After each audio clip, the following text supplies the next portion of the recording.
Bandits. Bandits are the scum of the world, the absolute worst of the worst, and the shit-stained underside of the bottom of a barrel. Beautiful communities with fantastic people have fallen to trash like this, which always infuriates me whenever I think about it for too long. These bandits before me aren't the same scum from my world, but they don't have to be. These are just beasts in the shape of people, but even then some of them don't even look human, and I don't mean that in just a derogatory way.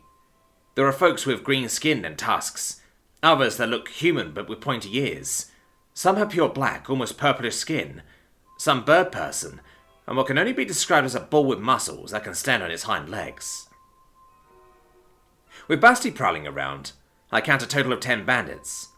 Through Basti I can smell smoke and the musk of filth. It doesn't take long, but I find a camp that these bandits have seemingly set up. It's currently empty, with the dying embers of fire from that morning having been improperly put out. There's little to see regarding personal effects. Some scraps of bread and dried meats over by a wagon covered with filth, though Basti can pick up the stench of dry blood. One tent looked nicer than the others. Having Basti step inside, there was a proper cot with a feathered pillow and blue cotton sheets. Across from the cot was a desk, which had some red silk covering. Having Basti peer over the edge, there are a few books and a couple of scrolls of some kind, along with an inkwell and quill. Between the desk and the bed, along one of the walls of the large tent, was a chest, like one of those simple latchkey chests. It's not like Basti can open it, so I don't bother asking her to. After a few moments, I decided to try and take these items, like how I can pour in the stuff from the cave. It takes more energy than it would have compared to trying to do it within the confines of my bubble, but we clear out the only tent with anything worthwhile. Stalking out, Basti makes her way back to where the bandits seem to be set up. There's a fairly wide dirt road, and I would say an F-250 and a half could drive down this with little to no issue. The bald man and the green-skinned woman seem to be chopping down a decent tree by the road, performing one of the most simplistic and overused gambits common enough to transcend worlds. Basti, wipe out this filth from my territory. Let none escape. I don't need to guide her. After replying with a confirmation, she steps forward and melts into shadows. Well, I wasn't expecting that.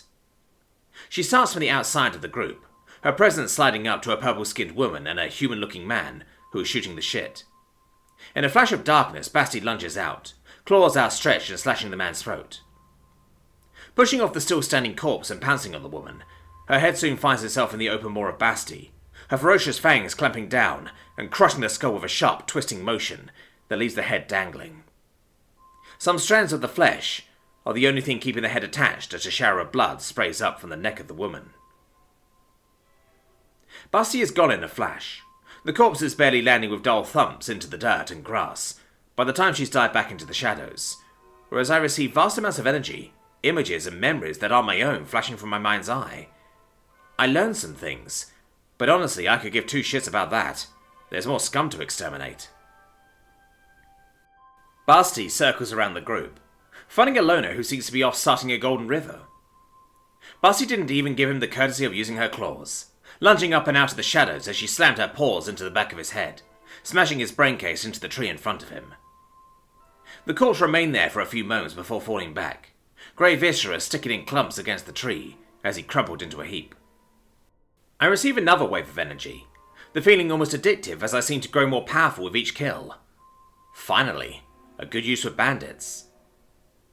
And it's not only me. While Basti may receive only a fraction of the energy I might be getting, it's a considerable amount. She's moving faster, yet proceeding with even more care as she stalks her prey silently without relying on shadows. Basti soon comes across a well-dressed, pointed-eared woman in purple robes with some silver trimming adorning her body and leaning on an ornate staff. She looks almost bored, watching the bandits work on setting up. She doesn't look like a bandit, but she's by no means a prisoner or here against her will, so she may as well be complicit.